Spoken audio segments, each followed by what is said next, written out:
Mapuapalooza. We are ready.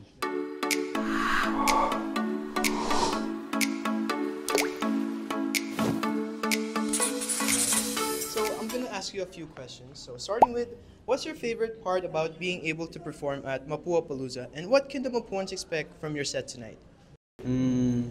Siguro the ride going here. Kasi favorite ko rin pumunta sa area na to, sa Laguna. So this isn't your first time sa Um, Laguna? Hindi siya first time kasi madalas ako yung EK. Yung EK.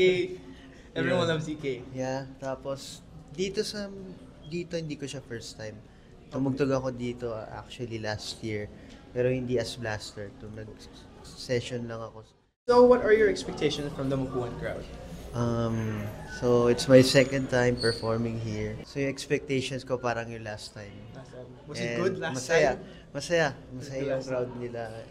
And sobrang parang music fans talaga yung Mga dito. mga taga dito. Kaya exciting.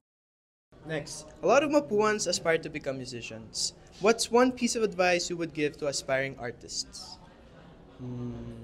Manggaya ka lang ng manggaya kasi sa panggagaya, magfi-fail ka.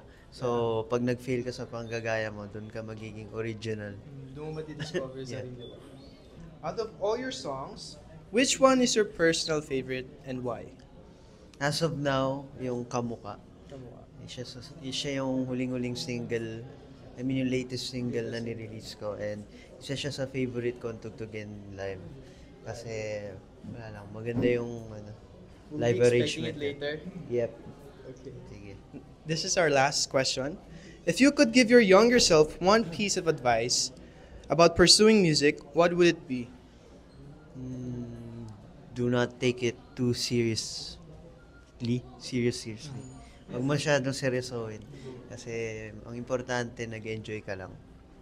That's great insight.